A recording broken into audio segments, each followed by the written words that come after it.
নমস্কার, আশা করি সবাই ভালো আছেন। রাজস্থানে বাঙালি আনায় আপনাদের অনেক অনেক স্বাগত জানাই। আজ রবিবার, সকাল এখন 9টা মতো বাজে। আজকের আবহাওয়াটা সুন্দর বলা যায়।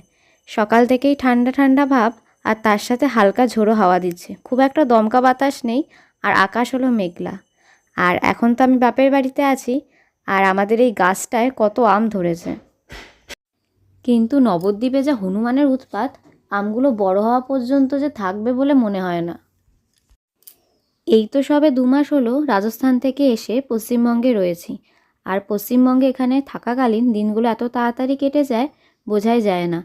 রাজস্থানে যখন থাকতাম তখন এক একটা দিনই অনেক বড় মনে হতো। আসলে ওখানে তো দুটো প্রাণী থাকতাম, আর এখানে এত মানুষজন রয়েছে, তাই দিনগুলো তাড়াতাড়ি কেটে যায় তাদের মাঝে। তবে রাজস্থানের বাড়ির কথা মনে পড়ে ঠিকই, আবার মনে হয় যে কবে ফেরত যাব ওখানে। ঝোড়ো হাওয়াতে চারিদিক যেন একেবারে লণ্ডভণ্ড হয়ে রয়েছে। ওপরের ছাদে যেতে হবে, জামা কাপড় কটা মেলে এসেছিলাম সেগুলো নিয়ে আসবো, নাহলে উড়ে চলে যাবে।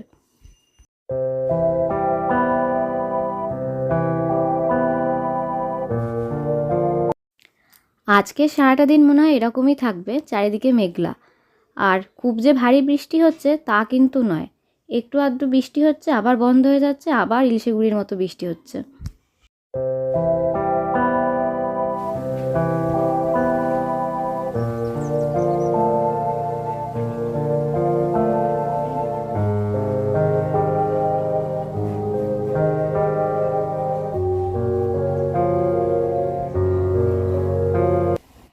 একদিকে মেঘলা মেঘলা আকাশ আজকে, তার উপর মা পকোড়া ভাজছে। কদিন ধরে পেঁয়াজ রসুনও আমরা খাচ্ছি না, সম্পূর্ণ নিরামিষ চলছে, তাই মটর ডাল দিয়ে পকোড়া ভাজছে, পেঁয়াজ রসুন ছাড়া একেবারে। কি ডালের বড়া করছো? মটর। আর এরা হলো আমাদের বাড়ির 2 খুদে সদস্য, কেলটু আর বিল্টু। কালো যেটা ওটার নাম হলো কেলটু, আর যেটা ছাই ছাই সেটা হলো বিল্টু। রাতের বেলা আমাদের ঘরের মধ্যে থাকে, আর দিনের বেলা বাইরে চলে আসে, এই উঠোনে ঘোরাঘুরি করে দুটো মিলে।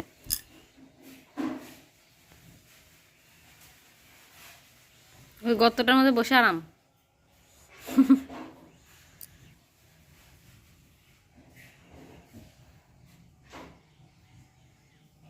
এই কেলটু, কেলটু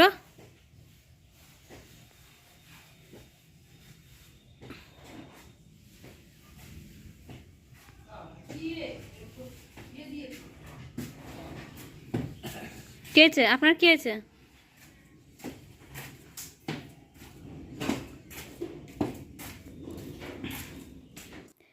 এখন রাত 9টা মতো বাজে। আজ আর ভাত রুটি নয়, আজ রাতের খাবারটা হবে একটু অন্যরকম। বেশ ঝালঝাল করে চাউমিন খেতে ইচ্ছা করছিল, তাই মাকে বললাম চাউমিন বানাতে। আলু আর বাদাম দিয়ে মা এখন চাউমিন বানাচ্ছে। মাঝে মধ্যে প্রতিদিনের এক রকমের রুটিনের মেনু থেকে যদি একটু অন্য রকমের খাবার হয়, তাহলে বেশ মজাই লাগে।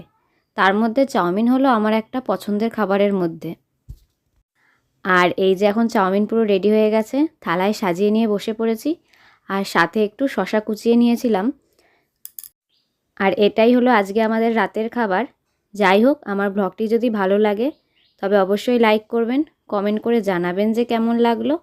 আর আমার ব্লগ আরও দেখতে চাইলে অবশ্যই চ্যানেলটি সাবস্ক্রাইব করে পাশে থাকবেন। দেখা হবে খুব তাড়াতাড়ি নতুন আরেকটি ব্লগ নিয়ে। সবাই খুব ভালো থাকবেন, আর সবাই খুব সুস্থ থাকবেন। আজকের এই ছোট্ট ব্লগটা এখানেই শেষ করছি। দেখা হবে খুব তাড়াতাড়ি।